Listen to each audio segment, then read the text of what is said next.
മയ്യത്ത് കെട്ടില് ചുമന്നിങ്ങനെ പോകുമ്പോ മയ്യത്ത് പറയുന്നൊരു വാക്കുണ്ടത്രേ, വഖൽഫി കരീമാതുൻ അലയ്യ ബവാഖിയ വഫീഹിന്ന ഉമ്മി ഔ ശഖീഖി ബിഇത്റതി. സഹോദരന്മാരെ, നിങ്ങളൊന്ന് ശ്രദ്ധിച്ചു കേട്ടു നോക്കൂ. മയ്യത്തമ്മോട് പറയാ, നിങ്ങളൊന്ന് ശ്രദ്ധിച്ചു നോക്കൂ. കുറെ കരച്ചില് കേൾക്കുന്നില്ലയോ? വഖൽഫി കരീമാത്ത്, കുറെ വേണ്ടപ്പെട്ട ആളുകളുടെ കരച്ചില് നിങ്ങൾ കേൾക്കുന്നില്ലയോ? എന്താണ് സുബ്ഹാന ജല്ല ജലാലുഹു? വഖൽഫി കരീമാതുൻ അലയ്യ ബവാഖിയ, എന്റെ വേണ്ടപ്പെട്ട ആളുകളുടെ തേങ്ങല് നിങ്ങൾ കേൾക്കുന്നില്ലേ, കരച്ചില് നിങ്ങൾ കേൾക്കുന്നില്ലേ എന്ന് പറഞ്ഞിട്ട് മയ്യത്ത് പറയാ, വഫീഹിന്ന ഉമ്മി ഔ ശഖീഖി വഇത്റതി. ആ തേങ്ങലിന്റെ ശബ്ദം നിങ്ങളൊന്ന് ശ്രദ്ധിച്ചു നോക്കൂ. അതിലെന്റെ പ്രിയപ്പെട്ട ഉമ്മയുണ്ട്. ആ കരയുന്നവരുടെ കൂട്ടത്തിൽ എന്റെ ഭാര്യയുണ്ട്. ആ കരയുന്നവരുടെ കൂട്ടത്തിൽ എന്റെ ഭർത്താവുണ്ട്. ആ കരയുന്നവരുടെ കൂട്ടത്തിൽ എന്റെ മക്കളുണ്ട്. എന്റെ ഉമ്മയും ഉപ്പയും ഞാൻ മരണപ്പെട്ട കാരണം കൊണ്ട് കരയാണ്. എന്റെ ഭാര്യ ഞാൻ മരണപ്പെട്ട കാരണം കൊണ്ട് കരയാണ്. എന്റെ ഉമ്മ ഞാൻ മരണപ്പെട്ട കാരണം കൊണ്ട് കരയുകയാണ്. വലിയൊരു സംഗതി പിന്നെ മയ്യത്ത് പറയുന്നുണ്ട്. ഓ മനുഷ്യരെ, അവരെ കരച്ചില് കേട്ടിട്ട് നിങ്ങളൊക്കെ വിചാരിക്കുന്നുണ്ടാകും ഞാൻ മരിച്ച വലിയ സങ്കടം കൊണ്ടാണ്. ഞാനങ്ങ് മരിച്ചപ്പോ അവർക്കത് താങ്ങാൻ കഴിയാത്തത് കൊണ്ട് മാത്രമാണ് അവര് കരയുന്നത് നിങ്ങൾ വിചാരിക്കുന്നുണ്ടോ? നിങ്ങൾക്ക് തെറ്റിപ്പോയേ. വലൈസൽ ബുകാ മിമ്മാ ഉസീബ ഹബീബുഹും, അവർക്ക് വേണ്ടപ്പെട്ട ഞാൻ മരണപ്പെട്ടു എന്നത് മാത്രമല്ല കേട്ടോ അവരുടെ മരണം, അവരുടെ കരച്ചിലിന് കാരണം.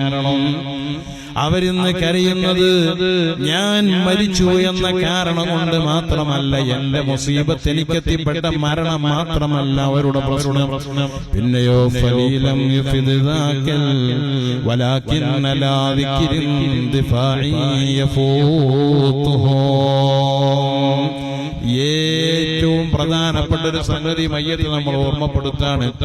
ആ കരച്ചിൽ എന്തിനാണെന്നറിയോ? വലാകിന്ന ലാ ദിക്രിൻ ദിഫാഇ യഫൂതുഹു. ഇതുവരെ എന്നിൽ നിന്ന് അവർക്ക് കിട്ടിയിരുന്ന ആനുകൂല്യങ്ങൾ നഷ്ടപ്പെട്ടു എന്നതാണ് അവരുടെ മുഖ്യമായ വിഷയം കേട്ടോ. ഞാൻ പറയുന്നത് നിങ്ങൾക്ക് വിശ്വാസം വരുന്നില്ലേ? നിങ്ങൾ തന്നെ ഒന്ന് ശ്രദ്ധിച്ചു നോക്കൂ. എന്റെ ഉമ്മ കരയുമ്പോ ആവലാതി പറയുന്നുണ്ട്, വേവലാതി പറയുന്നുണ്ട്. എന്റെ ഭാര്യ സങ്കടം പറയുന്നുണ്ട്. എന്താണ് അവര് പറയുന്നതെന്ന് നിങ്ങളൊന്ന് ആലോചിച്ചു നോക്കൂ, ഒന്ന് കേട്ടു നോക്കൂ. ഇനി എനിക്കാരാണ്? ഞാൻ ഖബറിൽ ഒറ്റക്കാവുമല്ലോ എന്ന് അവരാരും മാറത്തടിച്ച് കരഞ്ഞു പറയുന്നില്ല. പടച്ചോനെ, ഒരാളും തുണയില്ലാത്ത മൻഹജിന്റെ പിറകിലുള്ള മക്ബറയിലേക്കാണല്ലോ എന്റെ ഉപ്പാനെ കൊണ്ടുപോകുന്നതെന്ന് അവര് പറയുന്നില്ല. ആ പിറകിലുള്ളതായ മൻഹജിന്റെ പിറകിലുള്ളതായ പള്ളിക്കാട്ടിലേക്ക് എന്റെ ഉമ്മാനെ കൊണ്ടുപോകുകയാണല്ലോ. ഉമ്മ ഒറ്റയ്ക്ക് കിടക്കണല്ലോ, എന്റെ ഭാര്യ ഒറ്റയ്ക്ക് കിടക്കണല്ലോ, എന്റെ ഭർത്താവ് ഒറ്റയ്ക്ക് കിടക്കണല്ലോ എന്നല്ലല്ലോ സങ്കടം പറയുന്നത്. മറിച്ച് എന്താണ് അവര് സങ്കടം പറയുന്നതെന്നറിയോ നിങ്ങൾ? ഇനി എനിക്കാരാണ് അവരുടെ മുഖ്യമായ വിഷയം. ഇനി അവർക്കാരാണ് എന്നുള്ളതാണ്. മാവലാതി പറയുമ്പോ, സങ്കടം പറയുമ്പോ പറയുന്നു, പഠിച്ചോനെ, ഇന്നലെയും കൂടെ എന്റെ കുട്ടി എനിക്ക് കഷായം കൊണ്ടു തന്നിട്ടുണ്ട്, മരുന്ന് കൊണ്ടു തന്നിട്ടുണ്ട്. ഇനി എനിക്കാരാണത് കൊണ്ടുതരാൻ? ആരോഗ്യവതിയായ നിന്റെ ഭാര്യ മാറത്തടിച്ച് കരഞ്ഞിട്ടുണ്ട്, സങ്കടപ്പെട്ടിട്ടുണ്ട്, ശരി തന്നെയാണ്.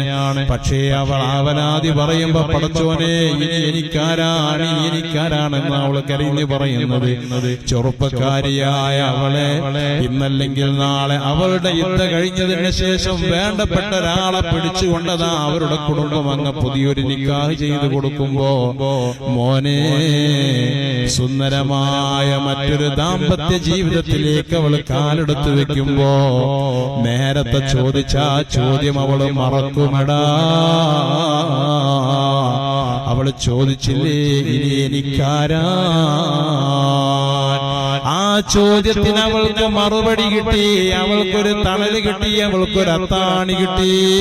അതുകൊണ്ട് തന്നെ അവളുടെ ആ പ്രശ്നം പരിഹാരമായി. ഉമ്മ പറഞ്ഞില്ലേ ഇന്നലെ വരെ എന്റെ മകൻ എനിക്ക് കഷായം കൊണ്ടുതന്നു, ഗുളിക കൊണ്ടുതന്നു എന്ന്, ഇനി എനിക്കാരാണെന്ന് ഉമ്മ ശേഷം പറഞ്ഞുവല്ലോ. അടുത്ത ഒരു മകനോ പേരക്കുട്ടിയോ ആ ദൗത്യം ഏറ്റെടുക്കുന്നതോടുകൂടെ നിന്റെ ഉമ്മ പിന്നെ പറയുന്നത് എന്താണെന്നറിയോ? ഇത്രയോ കാലം കുഞ്ഞാനാ കൊണ്ടുതന്നിരുന്നു, ഇപ്പോ അവന്റെ കുട്ടി കൊണ്ടുതരുന്നുണ്ട്. ഉമ്മാന്റെ ആ പ്രശ്നവും പരിഹാരമായി. ഒന്ന് ചിന്തിച്ചിട്ടുണ്ടോ നിങ്ങള്? കരഞ്ഞ് വേവലാതി പറയുന്ന ഏതെങ്കിലും ഒരു ഉമ്മാന്റെ വേവലാതിയിൽ നിങ്ങൾ കേട്ടിട്ടുണ്ടോ? സങ്കടം പറയുന്ന ഏതെങ്കിലും ഒരു ഭാര്യയുടെ സങ്കടത്തിൽ നിങ്ങൾ കേട്ടിട്ടുണ്ടോ?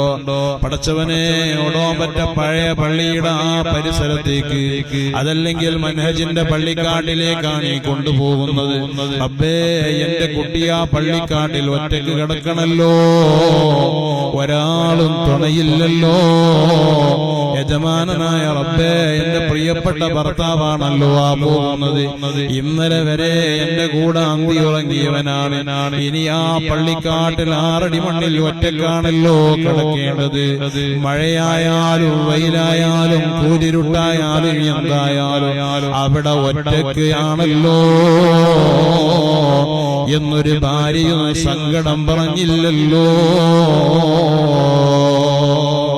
ഈമാനുള്ള എന്റെ മോമിനീങ്ങളോട് സഹോദരന്മാരോട് ഞാൻ പറയാണ്, ആ മയ്യത്ത് പറയുമത്രേ ഫലീലം